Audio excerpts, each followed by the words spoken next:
सभी को नमस्ते।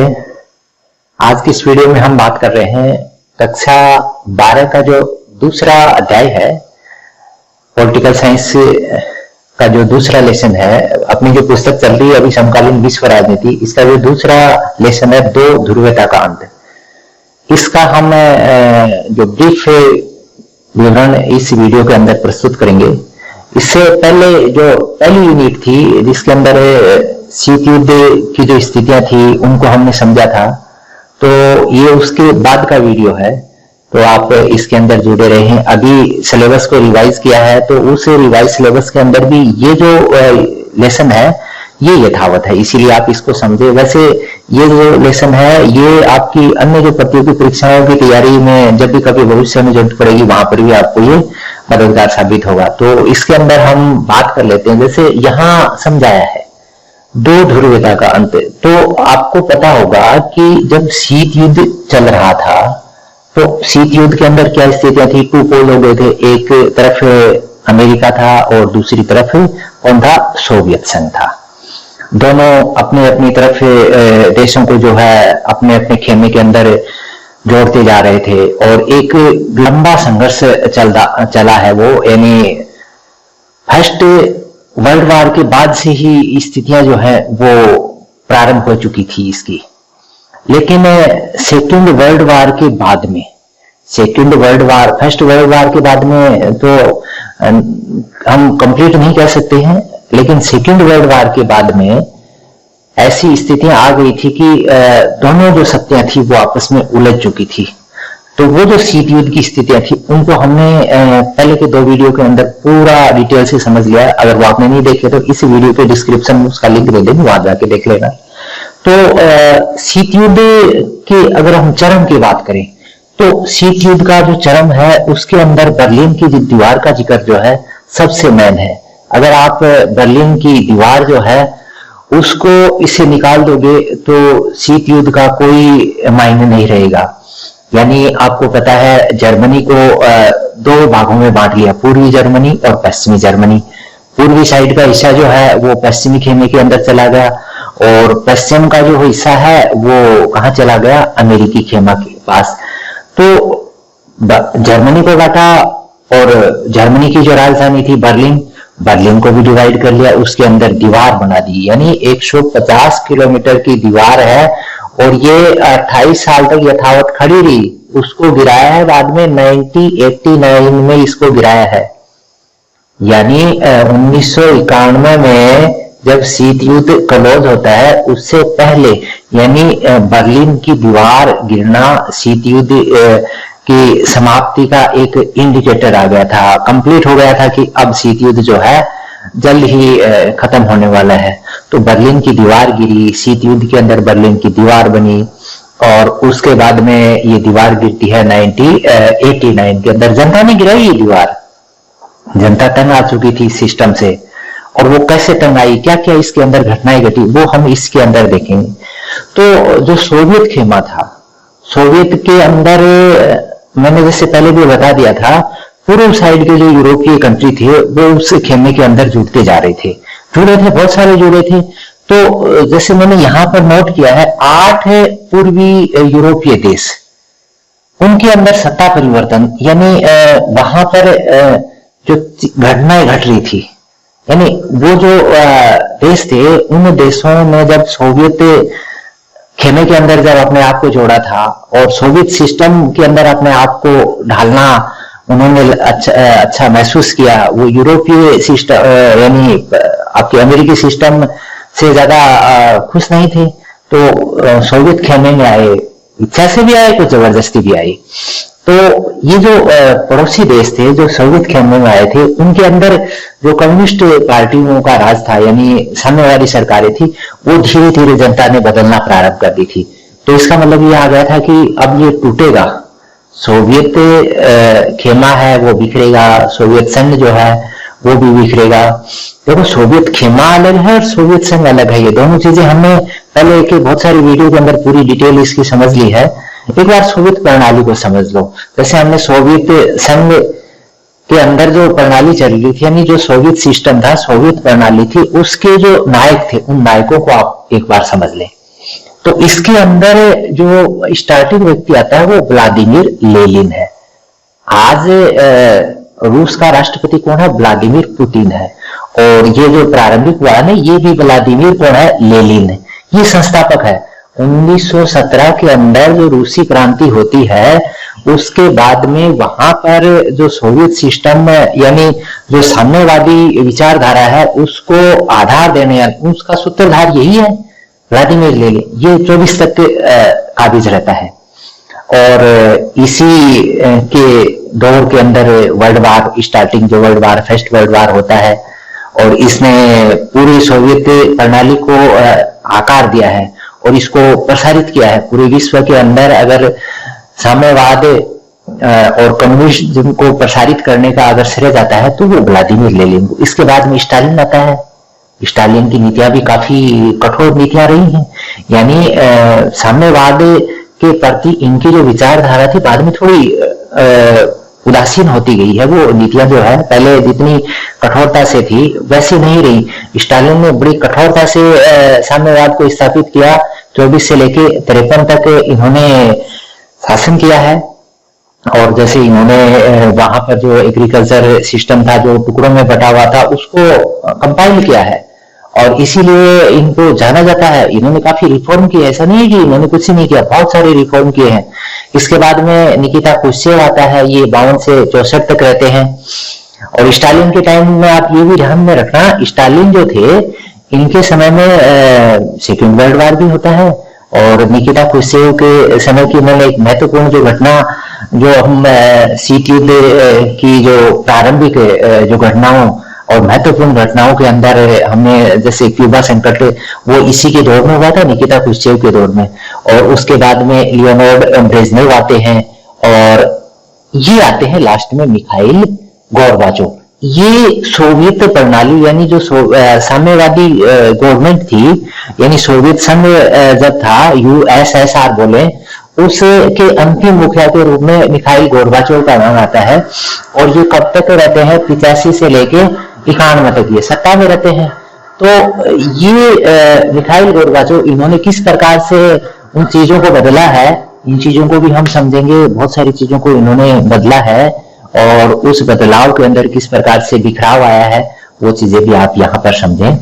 तो आप ये समझ चुके हैं। अंत में जो बोरिस येल्त्सिन है, बोरिस येल्त्सिन की बात जो है हम आगामी वीडियो में करेंगे, लेकिन इसके बाद में जो सोवियत प्रणाली है वो पूरी तरह से कोलैप्स हो जाती है और बाद में जो नया सिस्टम स्टेब्लिश होता है वहां पर बोरिस येल्त्सिन जो है सत्ता में आके किस प्रकार से बदलाव करते हैं वो आगे हम देखेंगे। तो हम यहां से चले सोवियत प्रणाली से। एक्चुअल में सोवियत प्रणाली कब से प्रारंभ होती है? 1917 के अंदर जो क्रांति होती है और उस क्रांति के अंदर कितने कंट्रीज होते हैं? 15 जो छोटे छोटे गणराज्य हैं जिनके अंदर रूस भी एक है। यानी हम अगर इनकी बात करें तो ये जो 15 गणराज्य थे इनके अंदर कौन कौन थे? 15 जो गणराज्य थे इनके अंदर रूस और 14 अन्य गणराज्य थे। ये सारे जो मिलके क्या करते हैं, आपके सोवियत प्रणाली जो है और जिसको हम सोवियत संघ बोले उसको तैयार कर देते हैं। और ये जो कंट्री थे सारे, इनके अंदर बड़ा ही कौन था? सबसे बड़ा कौन था? सबसे बड़ा तो रूस था। यानी उन सारे गणराज्यों में सबसे बड़ा रूस था और उसी का प्रभाव जो है वहां पर दिखाई भी दिया और उसी के प्रभाव से बाकी को एलर्जी भी हुई है। और उन सब के अंदर यानी वो जो सारे गणराज्य 15 जो गणराज्य हो गए वहां पर जो सोवियत प्रणाली लगी, उस प्रणाली को किसने प्रशासित किया? कम्युनिस्ट पार्टी ने प्रशासित किया। तो कम्युनिस्ट पार्टी ने इस पूरे सिस्टम को किस प्रकार से चलाया, ये मेन चीज है। और इस चीज को हमने पहले भी पढ़ लिया था कि वो जो प्रणाली थी कैसी थी। उन्होंने वहां पर जो सत्ता के काम के तरीके थे वो एकदम से अलग किए और उन काम के तरीकों को ही बाकी के कंट्रीज ने देखा, उनको लगा कि ये तो बहुत अच्छा सिस्टम है। इसीलिए सोवियत खेमे के अंदर बहुत सारे जो है पड़ोसी यूरोपीय कंट्री जो है वो जुड़ते गए, संख्या बढ़ती गई। और इससे ऑपोजिट जो प्रणाली थी वो अमेरिका की प्रणाली थी, वो थोड़ी डिफर थी। तो पूर्वी यूरोप के जो देश थे वहां पर जो सिस्टम चल रहा था फांसीवादी, नाजीवाद बोल रहे हैं, फांसीवाद बोल रहे हैं, जर्मनी, इटली, वहां पर जो बातें थी उन बातों यानी वो जो विचारधारा थी, उस विचारधारा के ऊपर सोवियत जो प्रभाव है वो ज्यादा डोमिनेंट रहा। यानी उस सोवियत प्रभाव ने उस फांसीवादी प्रभाव को दबाया, उन देशों को ये महसूस करवाया कि सोवियत सिस्टम अच्छा है, फांसीवाद के अंदर विकास नहीं होगा। तो कुल मिला के वो भी इसके प्रभाव में आ गई और उसके अंदर वो जो प्रभाव है वो प्रभाव इतना ज्यादा हुआ कि वहां की पूरी जो पहले जो व्यवस्था थी वो पूरी व्यवस्था कैसे प्रणाली के अंदर ढल गई, वो एकदम से पूरा साम्यवाद के अंदर क्या हो रहा है, यानी पूरा काम जो है गवर्नमेंट संभाल रही है, कोई निजी हस्तक्षेप नहीं है, सभी चीजें गवर्नमेंट संभाल रही है। तो वो चाहे संचार प्रणाली है, ऊर्जा के संसाधन है, परिवहन, उत्पादन, कुल मिला के हर एक चीज को संभाला। ये सारे मिलके दूसरी दुनिया बना देते हैं। ये जो सोवियत खेमा है इसको हम दूसरी दुनिया के नाम से भी जाने उस दौर के अंदर। और ये जो प्रणाली थी, इस प्रणाली के अंदर इन्होंने कितनी बेहतरीन खूबियों के साथ काम किया कि एक्चुअल में वहां की जो संचार प्रणाली थी सबसे उन्नत संचार प्रणाली थी।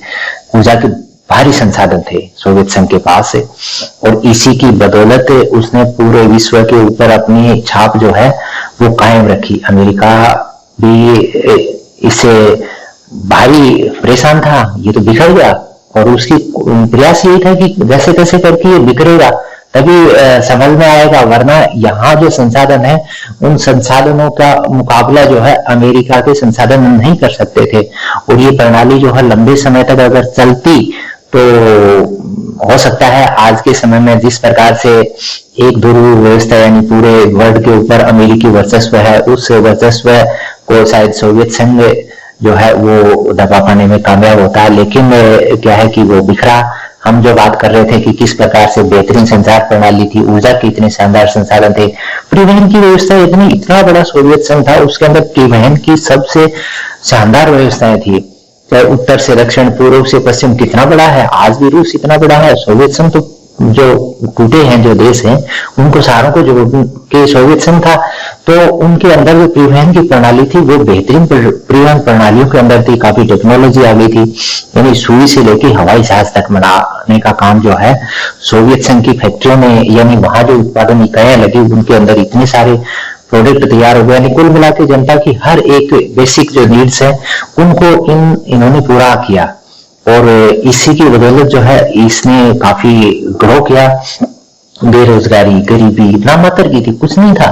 कुल मिला के लोग बाग जो है इससे प्रणाली से जुड़े, जो सोवियत खेमे के अंदर जुड़े, वो खुश थे, कोई नाराजी नहीं थी। लेकिन बाद में क्या हुआ, धीरे धीरे ऐसा तो नहीं चला, हमेशा ऐसा चलता रहता है तो वो टूटता ही नहीं। कोई तो कमी आई है उसके अंदर। कमियां कहाँ आई? नौकरशाही।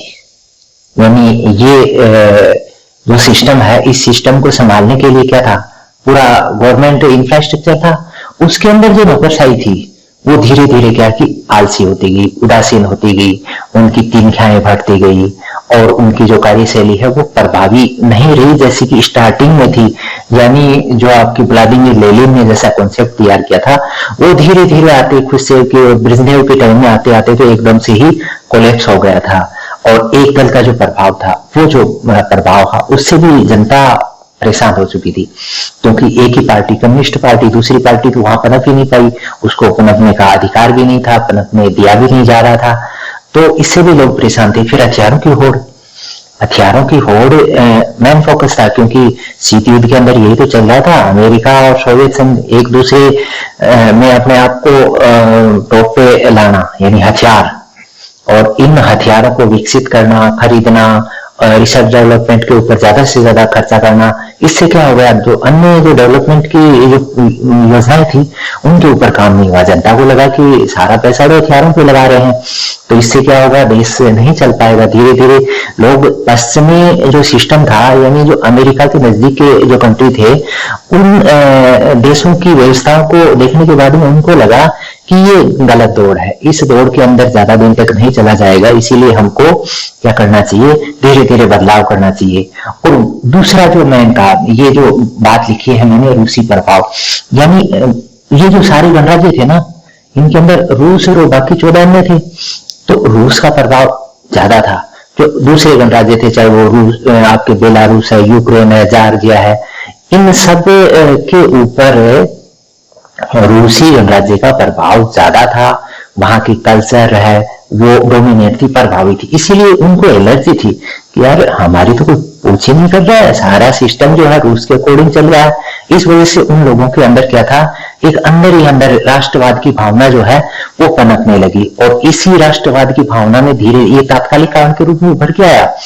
और उसके बाद में अगर थोड़ा दिन और आगे चलें तो 1970 की बात करें तो यहाँ आते आते अर्थव्यवस्था जो है धाराशायी हो चुकी थी, नीचे गिर चुकी थी, जीडीपी बहुत ज्यादा डाउन आ गई।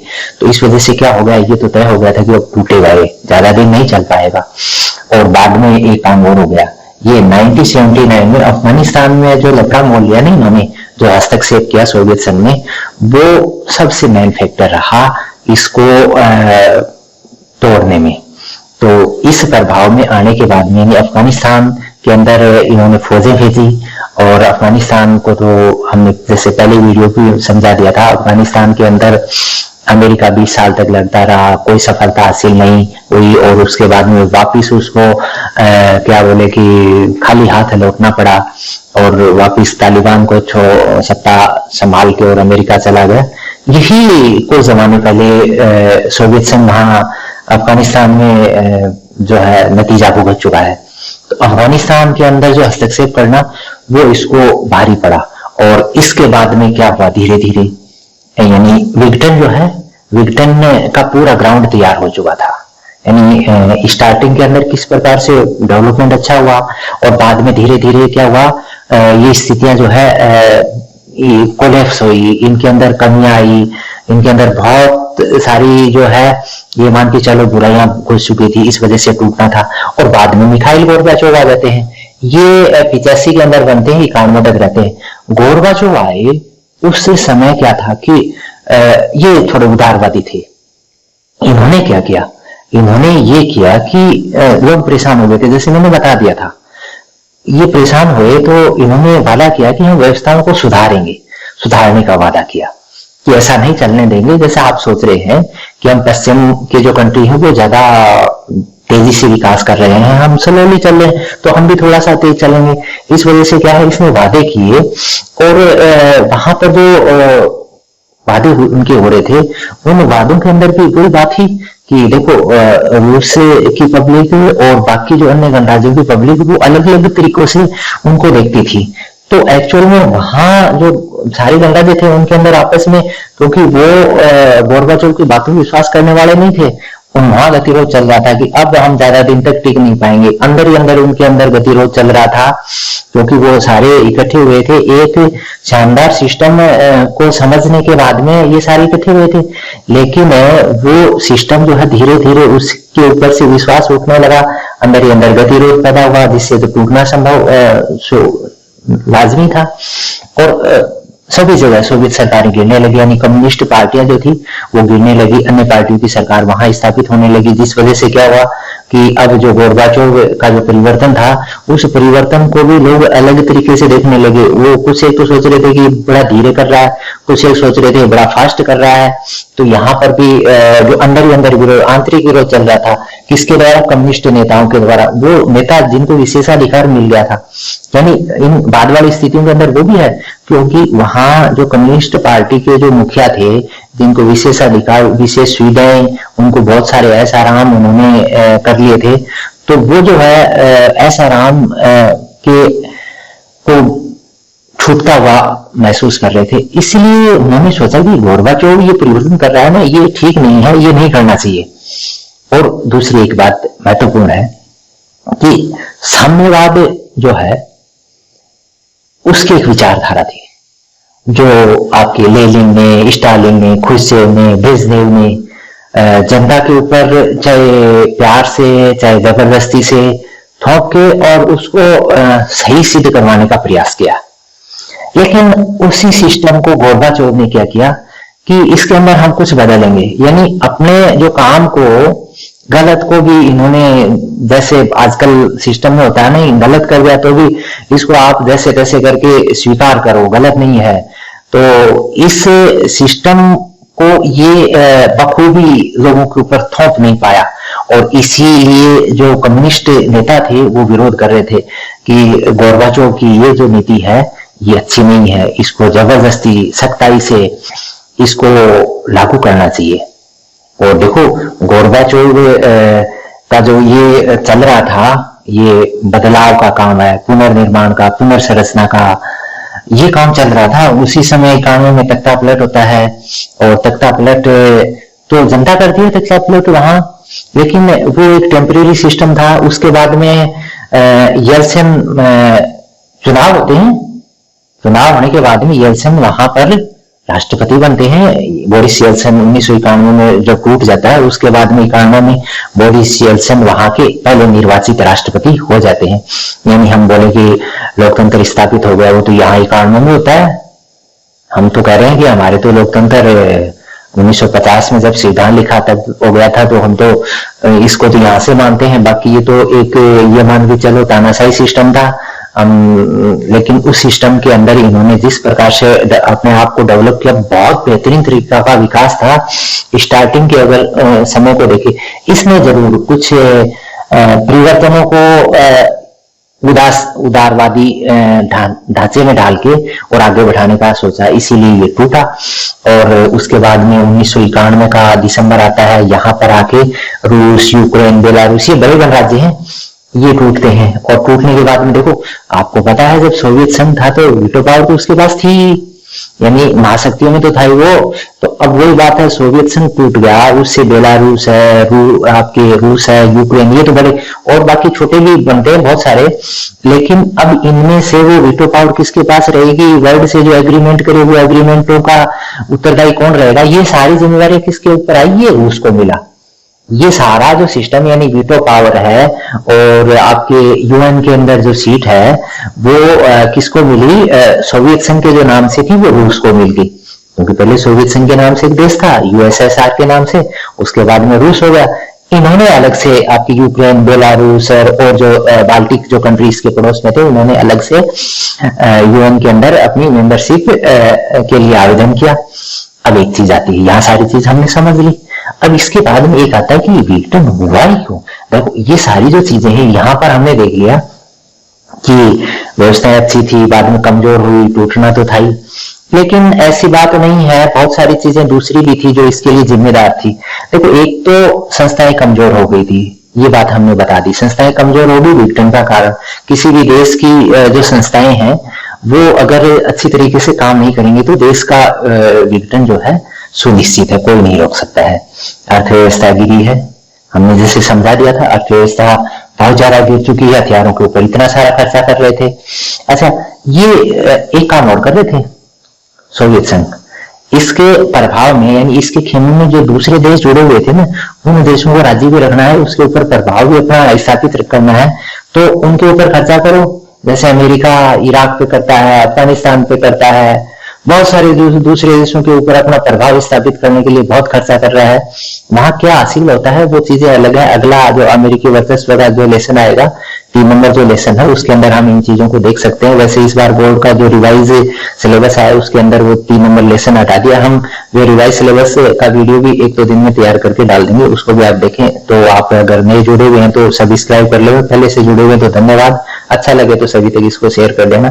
चलिए, तो मैं क्या कह रहा था, जैसे अन्य देशों के ऊपर बहुत सारा खर्चा कर रहे हैं।